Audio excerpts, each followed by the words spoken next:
Camilla was a nurse like so many others. Long shifts, hair hastily pulled back, tired face, but attentive eyes. At St. Luke's Hospital, she was known as the girl from the night shift.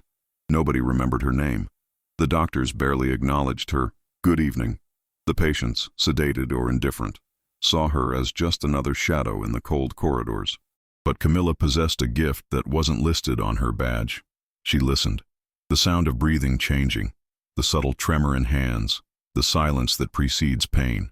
She saved lives without fanfare, like someone arranging flowers in a vase that nobody sees. In the sterile environment of the hospital, where efficiency often overshadowed empathy, Camilla moved through her duties with a quiet dedication that went unnoticed by most. Her 12-hour shifts stretched from sunset to sunrise, navigating the maze of hospital wings where fluorescent lights cast harsh shadows and the constant hum of medical equipment created an oddly comforting rhythm. She had been working at St. Luke's for 3 years, ever since graduating from nursing school. Fresh-faced and eager, she had initially hoped to make a difference, to be the kind of nurse who would be remembered by patients and respected by colleagues. But the reality of hospital life had worn down those romantic notions. The hierarchy was rigid, the pace relentless, and recognition seemed reserved for those with more impressive titles. During her rounds, Camilla would pause longer than necessary at each bedside. While other nurses focused on charts and medication schedules, she watched for the small signs others missed. The way a patient's breathing quickened before they felt pain, the subtle changes in skin color that indicated circulation problems, the restless movement that suggested discomfort even in unconscious patients.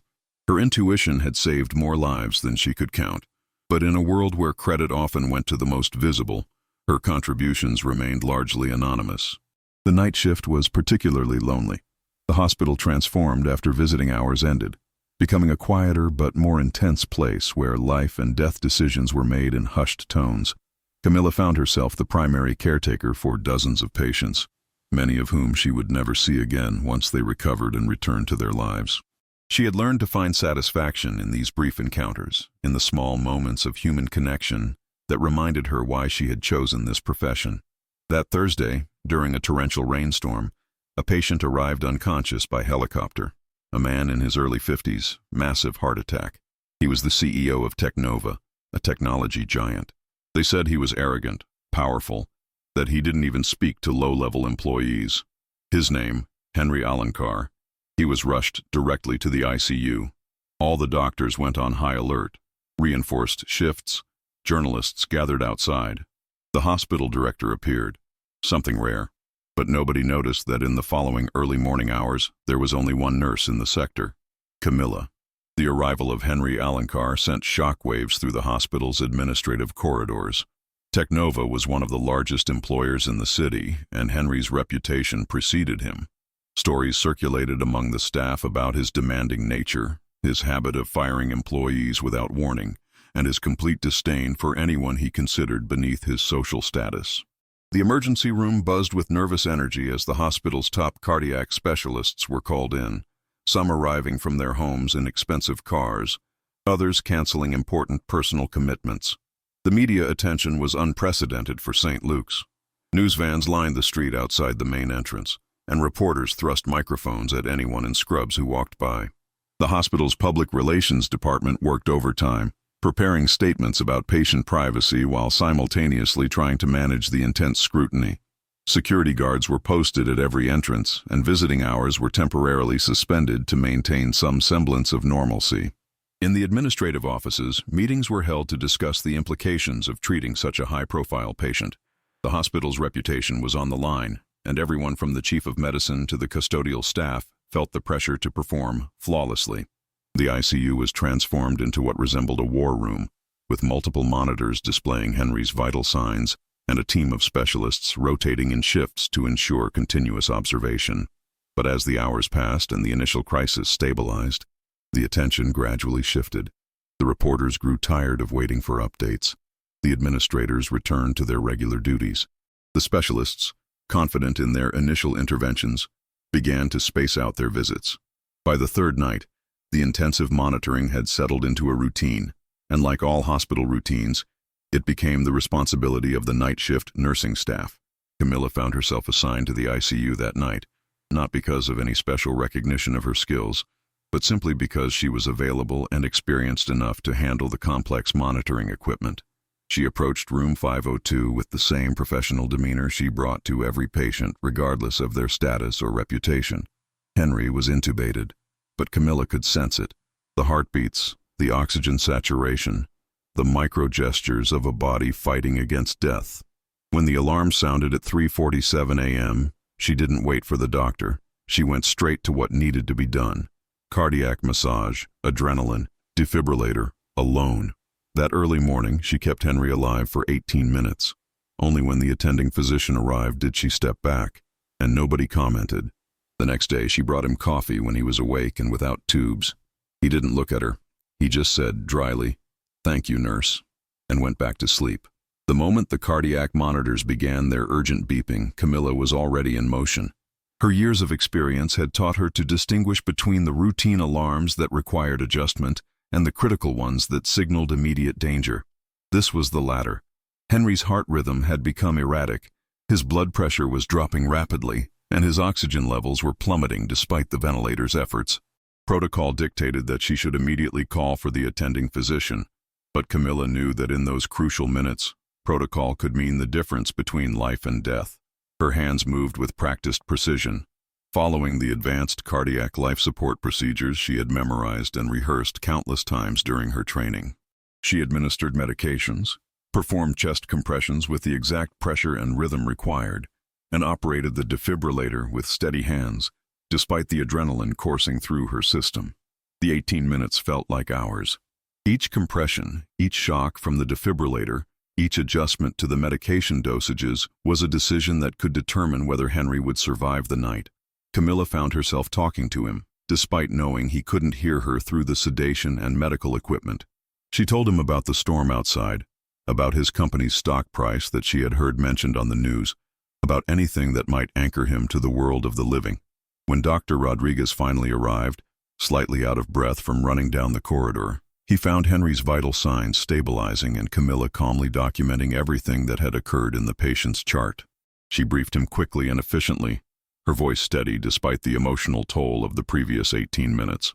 Dr. Rodriguez nodded, made a few adjustments to the treatment plan, and left with a simple, "Good work." The recovery process was gradual but steady. Henry's consciousness returned slowly, first in brief moments of awareness, then in longer periods of lucidity. Camila was there for most of it, monitoring his progress, adjusting his position to prevent complications, and ensuring that his family members were kept informed of his condition. She had learned that he had 2 adult children who lived in other cities, and an ex-wife who had remarried but still cared enough to visit during the critical first week. When Henry was finally extubated and able to speak, his first words were complaints about the hospital food and demands to know why his phone wasn't working. Camila had quietly ensured that his phone was charged and placed within reach, but she didn't mention her efforts. She simply continued her duties, bringing him coffee prepared exactly as he liked it, information she had gathered from his assistant's visits, adjusting his pillows, and monitoring his progress with the same professional attention she gave to every patient. 2 weeks later, Henry was already walking, video conference meetings, phone in hand, talking about mergers and strategies. The doctors were taking photos with him. The director asked him to sign the Distinguished Patients wall.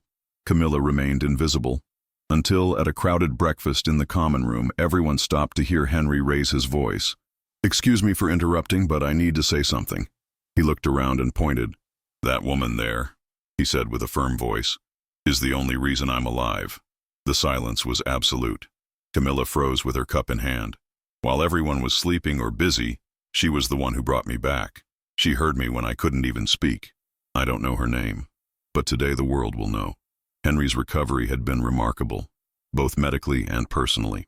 The near-death experience had given him a perspective he had never possessed during his years of climbing the corporate ladder. As he regained his strength and began to resume his business activities from his hospital bed, he found himself paying attention to details he had previously ignored. He noticed the way different staff members interacted with patients, the varying levels of care and attention provided during different shifts, and the subtle hierarchies that existed within the hospital's social structure. He had always prided himself on being observant in business settings, able to read people's motivations and identify their strengths and weaknesses. But in the hospital, surrounded by people whose primary concern was his health, rather than his wealth or influence, he began to see things differently. He noticed that some of the most competent and caring individuals were often the ones with the least recognition or authority. The breakfast incident occurred during one of the hospital's informal gatherings, where patients who were well enough to leave their rooms could share meals and socialize. Henry had been attending these breakfasts for several days, initially viewing them as a necessary part of his recovery process. But on this particular morning, as he watched Camila quietly serving coffee and checking on patients, he experienced what he would later describe as a moment of clarity. The room was filled with the usual mix of patients, family members, and staff. Conversations flowed around topics ranging from sports to politics to hospital gossip. Henry had been engaged in a discussion about market trends with another patient when he suddenly stopped mid-sentence. His eyes had found Camila across the room, and for the first time, he truly saw her. She was helping an elderly patient who was struggling with his medication schedule, patiently explaining each pill and its purpose. Her voice was gentle but clear, and her manner conveyed both competence and compassion. As Henry watched, he began to remember fragments from his time in the ICU. A voice speaking to him during the darkness, hands that had touched his forehead with surprising gentleness, a presence that had somehow communicated safety and care even when he couldn't respond. The recognition hit him like a physical blow. This woman, whose name he had never bothered to learn, had been the constant presence during his most vulnerable moments. She had been there during the crisis that had nearly killed him, and she had been there during the slow process of recovery. She had been invisible to him, not because she was insignificant, but because he had been blind to the significance of her contributions. That same day, Henry posted on social media a photo with Camila and wrote, "Heroes don't always wear white coats or have status. Sometimes they're on the night shift, with tired eyes and a heart more attentive than any machine. Thank you, Camila." The post went viral. Interviews, reports, invitations to speak, and, more than anything, respect in her own hospital. The power of social media in the digital age meant that Henry's post reached far beyond his immediate circle of business contacts and colleagues. Within hours, it had been shared thousands of times, with comments pouring in from people who had their own stories about unsung heroes in healthcare. The post struck a chord with a public that was hungry for positive news and authentic human connection. Local news stations picked up the story first, sending reporters to interview both Henry and Camila. The contrast between them was visually striking and emotionally powerful. The wealthy CEO in his expensive suit and the humble nurse in her scrubs, united by a shared experience that had transcended their vastly different social positions. Camila, who had never been comfortable with attention, found herself thrust into a spotlight she had never sought. The interviews revealed aspects of her character that resonated with audiences. She spoke about her motivation for becoming a nurse, her commitment to patient care, and her belief that every person deserved to be treated with dignity and respect regardless of their circumstances. Her natural humility and obvious sincerity made her an appealing figure, and the story began to spread beyond local media to national outlets. Healthcare workers across the country began sharing their own stories of unrecognized contributions and silent heroism. The hashtag #TheUnseenHeroes began trending, with thousands of people posting about nurses, orderlies, custodial staff, and other hospital workers who had made a difference in their lives. The story had tapped into a broader conversation about the value of essential workers and the importance of recognizing contributions that often go unnoticed. For Camila, the sudden fame was overwhelming. She had always been a private person, preferring to let her work speak for itself, but she also recognized the opportunity to bring attention to the broader issues facing healthcare workers: understaffing, long hours, insufficient recognition, and the emotional toll of caring for others during their most vulnerable moments. The hospital administration, initially caught off guard by the attention, quickly recognized the positive publicity opportunity. Camila was invited to speak at medical conferences, featured in professional nursing journals, and offered opportunities to share her expertise with other healthcare institutions. The woman who had been invisible just weeks earlier was now being held up as an example of excellence in nursing care. A week later, Henry appeared at the hospital, this time not as a patient. "I came to find my new human care manager. I want you to train my team, Camila. They need to learn how to listen." She laughed timidly. "I'm just a nurse. You're what saved my life." That's worth more than any MBA. Henry's offer was unprecedented in his business career. He had built Technova into a multi-billion-dollar company through aggressive strategies, technological innovation, and a corporate culture that prioritized results above all else. The company was known for its demanding work environment, high turnover rates, and Henry's reputation as a leader who showed little patience for anything he perceived as weakness or inefficiency. But his near-death experience had fundamentally changed his perspective on leadership and success. He had begun to question whether the corporate culture he had created was truly sustainable, or whether it was built on a foundation that ignored essential human needs. The contrast between Camila's approach to care and his own approach to management had become impossible to ignore. The position he was offering was entirely new to Technova's organizational structure.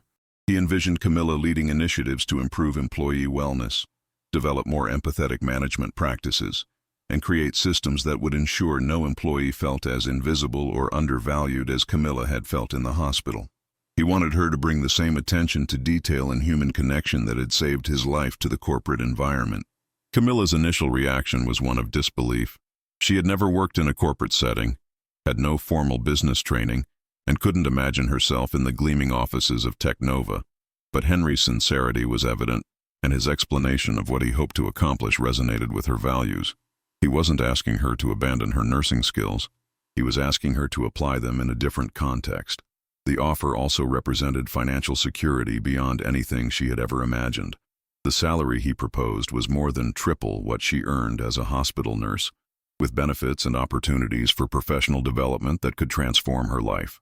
But more importantly, it offered the chance to expand her impact beyond the confines of the hospital, to potentially help create a work environment where people felt valued and cared for. Camila accepted, but not because of the position, not because of the salary. It was because for the first time she wasn't just the girl from the night shift. She was Camila, and the whole world knew it. The transition from hospital nursing to corporate consulting was more challenging than either Henry or Camila had initially anticipated. The business world operated according to different rules and rhythms than the healthcare environment she knew so well.